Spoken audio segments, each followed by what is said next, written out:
Hello and welcome to Keystone Academia. Myself, Misbah Saudagar, I am lead tutor for SCS at the Academia. So today we'll be discussing about the SCS November 23 exams. I have some checklist for you guys, so maybe it will be helpful. Firstly, I want to talk about your planning for the exam centers. Guys, we book our exams online, but I have seen instances where the exam center is not working on the day of exam, or there is a maintenance going on, or there is an emergency there.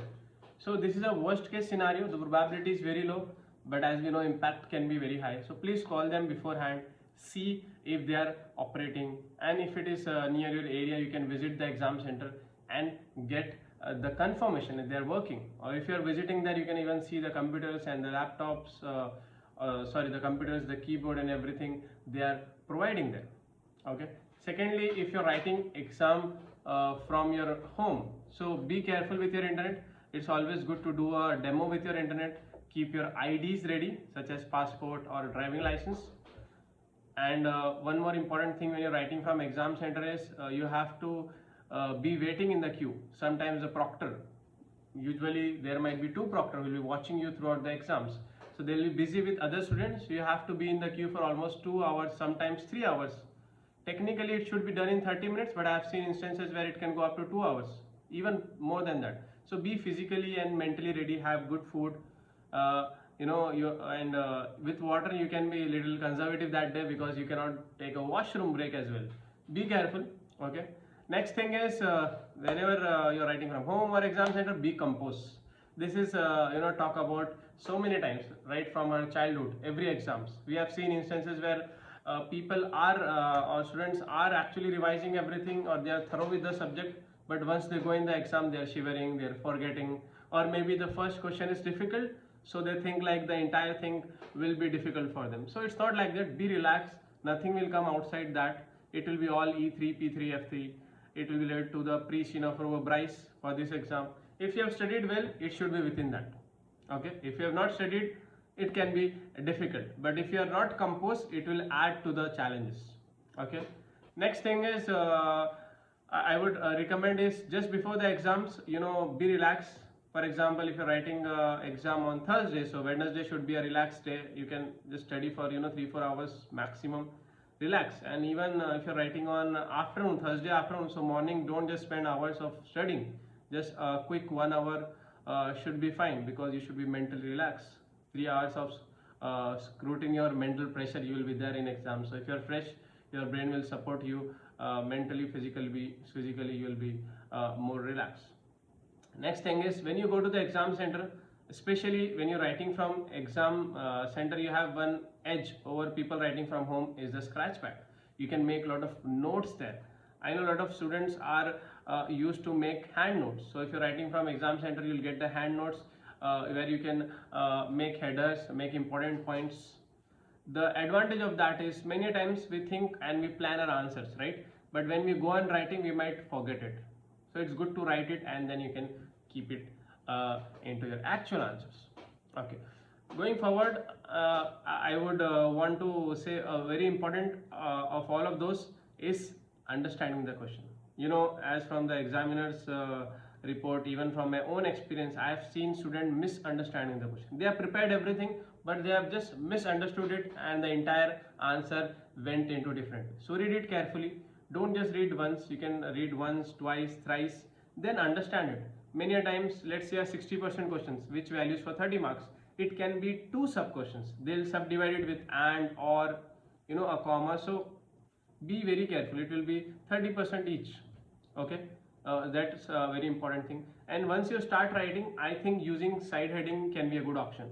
If you're using side headers, it will be good for you, or advantages for you to organize your thoughts. For example, you're talking about advantages of using debt. So you can say you can have tax benefit. So tax benefit can be one advantage. And if you're writing disadvantage, it will be increased gearing, or gearing can be one side heading.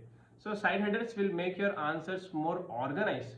You'll have more points. Even I think it will be beneficial to get good marks. Why? Because the examiner also will understand, okay, you have given a side header, you're talking about this, so accordingly you will get marks. Moving forward again is similar to that, quantity. Okay, when you're using side headers, your quantity can be big.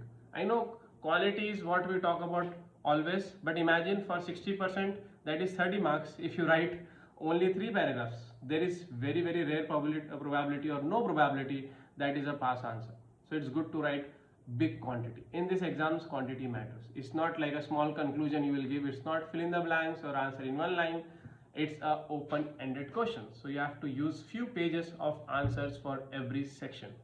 And that means you have to link it to the pre-scene, you have to link it to the ecosystem, stakeholders. Every question you have to look and give an integrated view, a 360 degree, unless and until the question is very narrow. Even if it is narrow, then you have to dig deep and write more areas about it.